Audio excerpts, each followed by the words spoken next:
Se você quiser assistir futebol brasileiro nessas Olimpíadas de Paris, vai ser o das mulheres. Pois é, a equipe já foi convocada e está em preparação. E esse é só um dos assuntos do Copa Delas desta semana. Chega mais!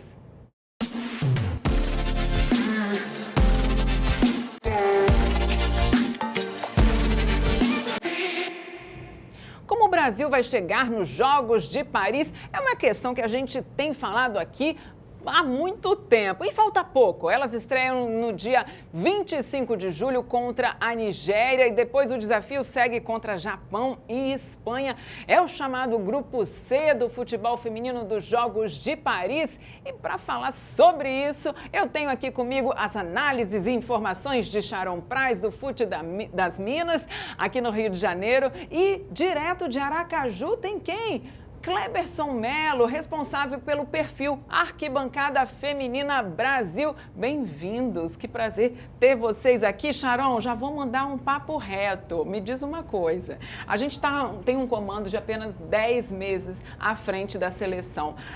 É querer demais uma medalha de ouro numa Olimpíada com uma gestão tão jovem aí?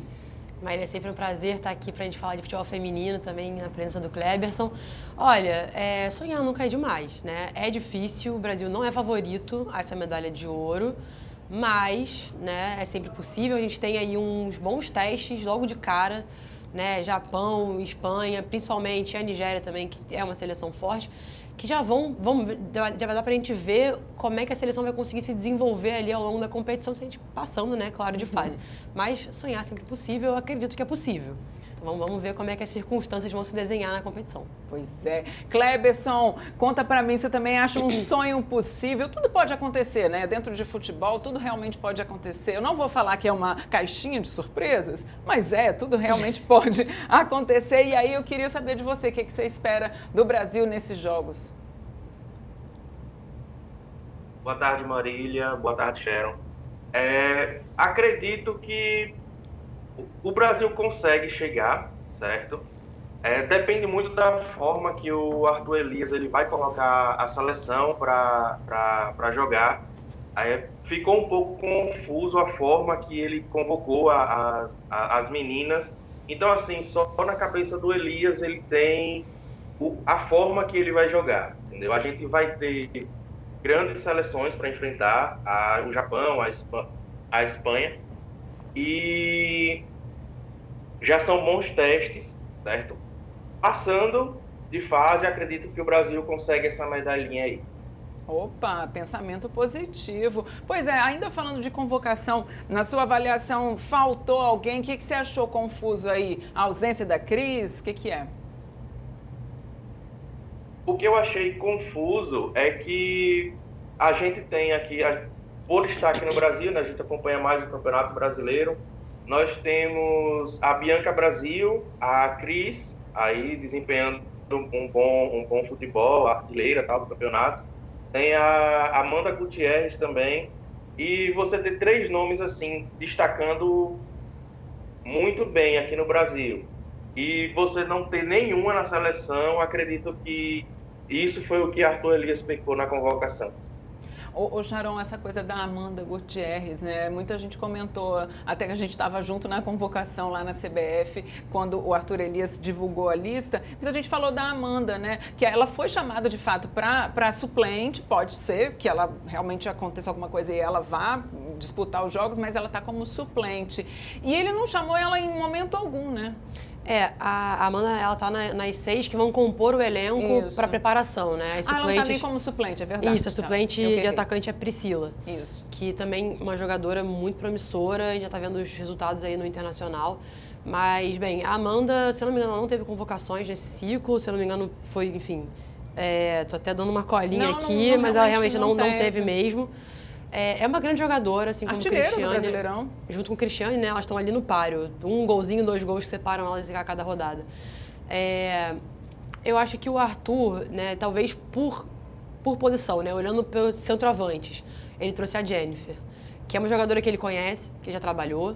Então, acho que pesou um pouco essa Enfim, esse trabalho, não vou nem dizer um voto de confiança, eu acho que é realmente de conhecer mais e saber, talvez, as valências que ela tenha. Aí a gente pode discutir se faltou o Arthur chamar a Amanda para avaliar ela em outras convocações, né?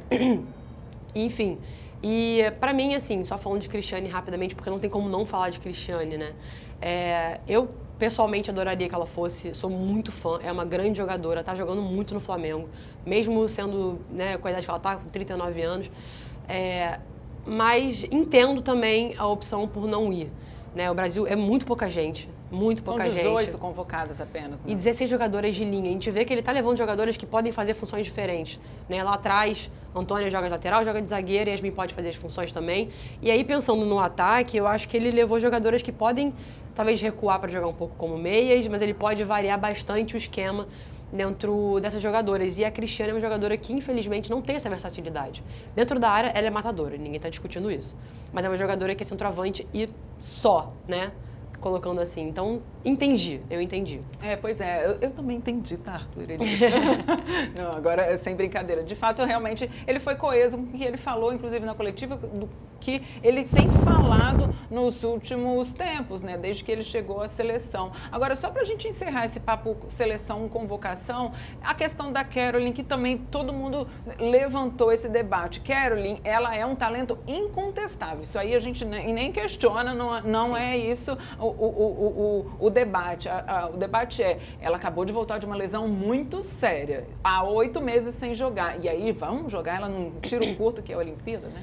Então, ela nem voltou ainda, né? Exatamente. Ela tá desde outubro do ano passado sem jogar lá nos Estados Unidos, né? Como o Arthur falou, ele acompanhou os treinamentos dela lá nos Estados Unidos, ela tá apta, ela tá em condições de jogo, mas é o que você falou, é uma competição de tiro curto, não dá tempo dela se desenvolver fisicamente durante a competição, ela vai dar minutagem, ela vai entrar um pouquinho no primeiro jogo, um pouquinho no segundo, né? Um pouquinho no terceiro, mas talvez não seja suficiente, né? E nem essa preparação que vai ter na Granja Comari agora, a seleção está apresentando dia 4 até o dia 17, quando viaja, né? Se não me engano. Então, muito pouco tempo para ela ganhar ritmo de jogo, para ela ganhar preparo físico, para ela estar nas mesmas condições que as outras jogadoras. Então, a Caroline, como você falou, é um talento incontestável. Ela joga muito, tanto é que foi a melhor jogadora lá nos Estados Unidos na última temporada. Mas é isso, é uma jogadora que a gente não está vendo as condições e nem sempre os jogadores e jogadoras voltam com a mesma qualidade de antes, a mesma condição, muda muito. Ela vai ter alguns receios ainda, alguns medos talvez. Enfim, como ele falou, é uma aposta. Se der certo, o Arthur foi gênio de levar a Caroline, mas eu acho muito arriscado para uma competição de tiro curto e que ele tem outras jogadoras que poderia ter levado. Beleza! Pois é, e elas seguem em preparação, como o Sharon bem levantou, elas vão ficar na Granja Comari, região serrana aqui do Rio de Janeiro, até o dia 17 de julho, quando elas embarcam, então, para Bordeaux, que é onde acontece o primeiro jogo contra a Nigéria no dia 25. Só levantando um pouco, que no grupo A dos jogos tem França, Colômbia, Canadá e Nova Zelândia, e no grupo B tem Estados Unidos, Zâmbia, Alemanha e Austrália. Vamos torcer, é claro que a gente espera essa medalha, a gente sonha com ela também.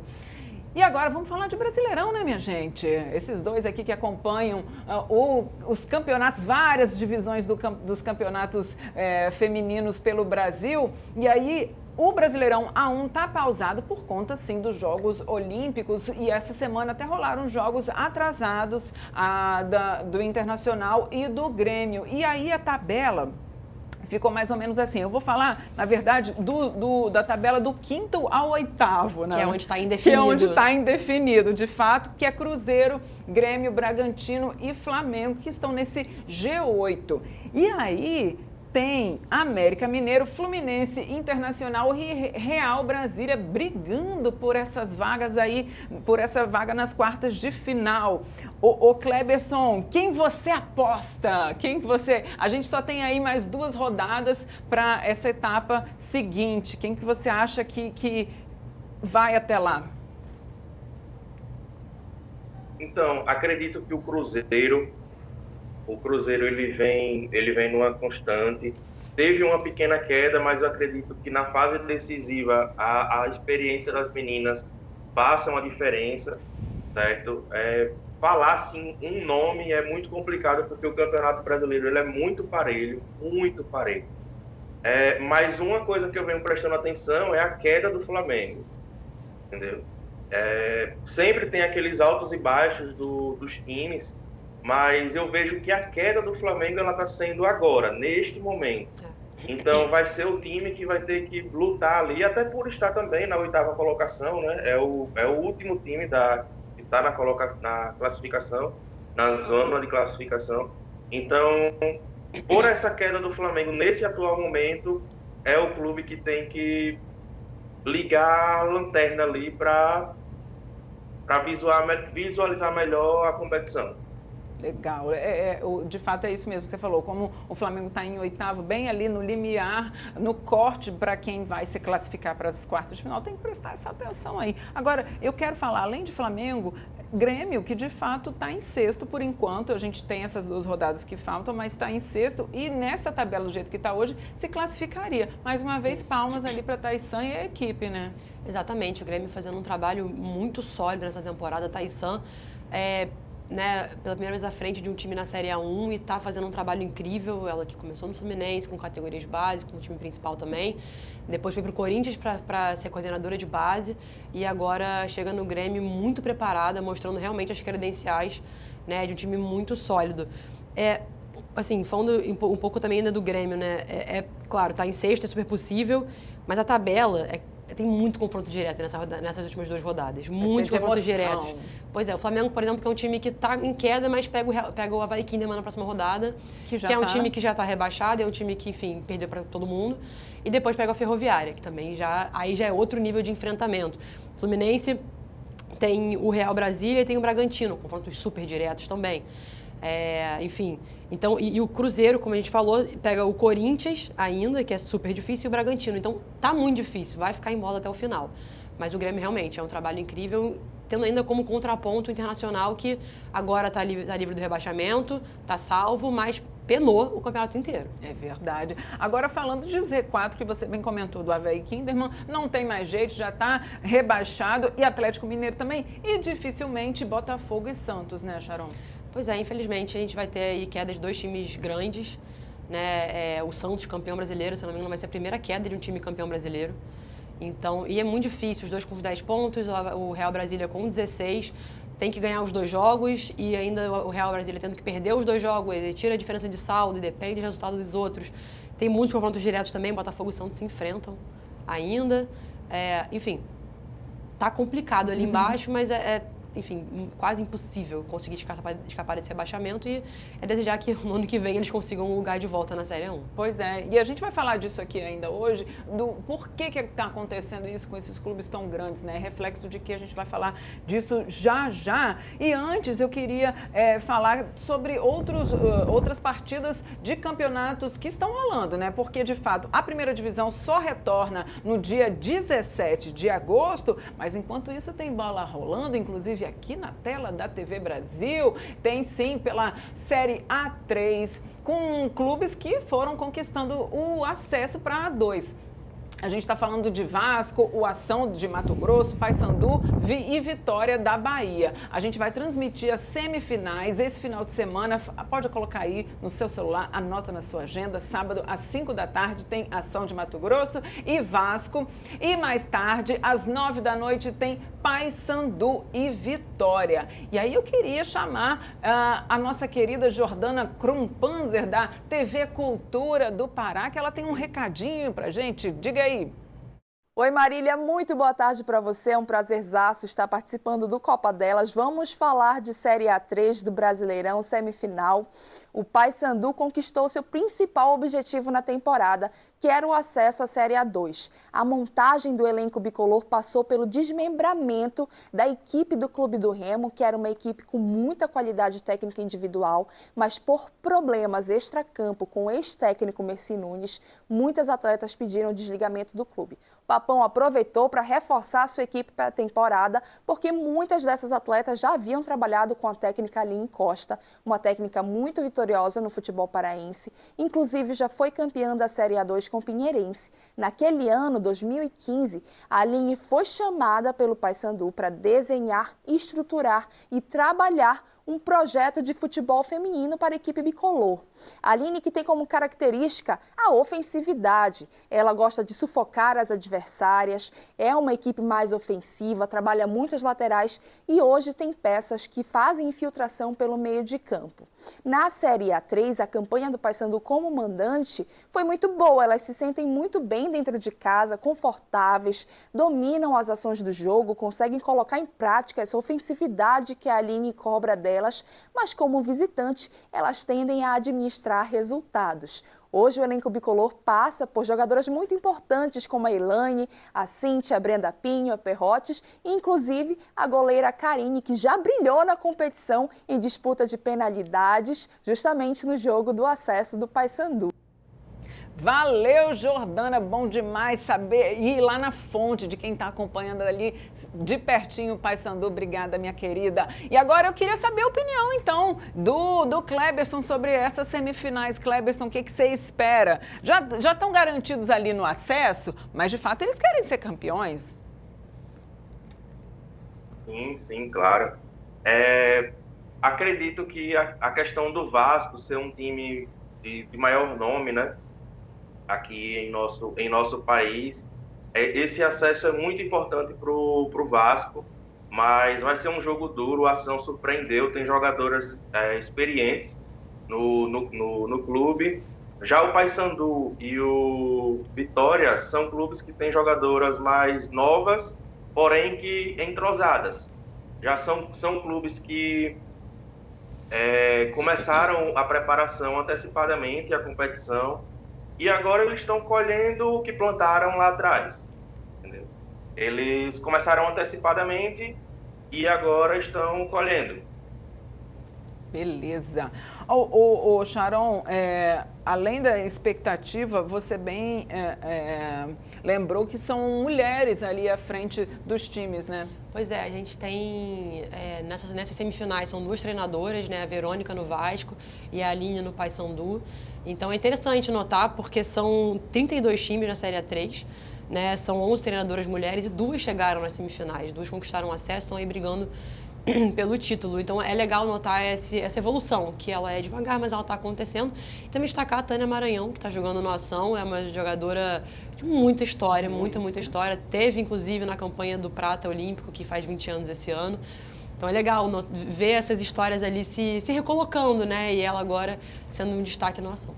Curioso, né? A Tânia Maranhão ainda lá. Longevidade. Impressionante. Muito bem, quero chegar lá assim.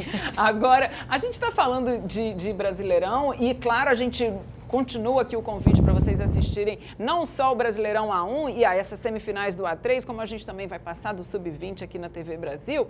Mas, a gente, apesar de o Brasil ser sede do Mundial de 2027, a gente está vivendo um momento que é de encerramento de divisões de base dos clubes femininos, em muitos clubes, na verdade, dos times femininos em muitos clubes.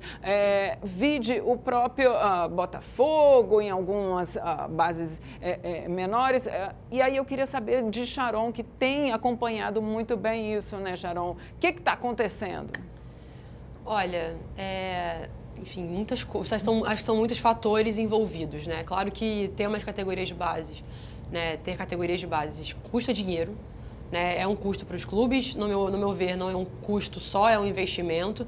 A gente sabe que a maioria dos dirigentes não vê dessa maneira, né, vê como despesa, então acha que é descartável, mantém uma porque é obrigatório, ter pelo menos um time de base, mas, no meu ver, é investimento. E aí, para um país que quer sediar a Copa do Mundo, em 2027, né, que vai sediar a Copa do Mundo, e que fez um discurso tão bonito de investimento, de mudar a modalidade, da valorização, a gente vê que falta aos clubes, com certeza, essa vontade e esse empenho, mas falta também a CBF e as federações marcarem em cima.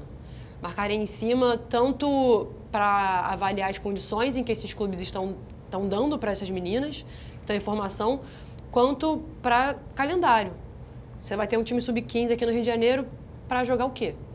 Né, por exemplo. não tem calendário. Em São Paulo é o fora da curva. São Paulo não dá para comparar. Lá eles têm, né, muito mais competição, muito mais calendário, mas na maior parte do país não é assim. Então, eu acho que são vários fatores, mas, assim, claro, não tem como tirar a culpa dos clubes, da CBF, das federações, são os culpados de verdade, que realmente estão evitando a modalidade de se desenvolver mais e formar jogadoras desde cedo. Pois é, que acaba sendo um reflexo que a gente falou, por que Santos está mal, por que Botafogo está mal, por que o Atlético Mineiro está mal. É muito por conta disso também, decisões tomadas por dentro do clube. E aí a gente ressalta que os times da Sub-20 continuam, porque é obrigatório, no caso FIFA, Conmebol, obriga os times masculinos a terem os times femininos Sub-20 para disputar as competições. Então, o Sub-20 fica mantido, mas aí fica a dúvida, como é que essas meninas vão chegar até o Sub-20, né? Que preparação que elas vão ter. Não é, Cleberson? Você tem acompanhado isso muito de perto também, que foi o caso do time do Holanda lá no Amazonas, né? Que condições não só ruins, na verdade precárias, né? E aí a gente fala de nem base, é time principal. Sim. Foi o time principal, mas com meninas da base também, né? Atingiu também meninas ali da base que eles levaram para jogar, no caso, menores, né? 16, 17 anos. E foi um caso que a gente fala assim porque tem que falar, mas é uma coisa vergonhosa para um país que vai sediar a próxima Copa, né? Manaus é um dos lugares que vai ter a sede. Então, é complicado. Saber de tudo que eu sei, já que eu fiz a investigação, tal, fui atrás de tudo, vi muitas coisas que não foram pro ar, e assim, é uma coisa bem triste para o futebol brasileiro em geral, né? Aí, especialmente em Sergipe, como é que os times lidam com essa questão de base? Tem uma estrutura para base ou, lamentavelmente, não? Não. Aqui a gente tem um profissional, tem um futebol feminino profissional, certo? Tem até muitos times do feminino aqui no estado, e esse ano foi criado o Sub-17. A competição já está em andamento.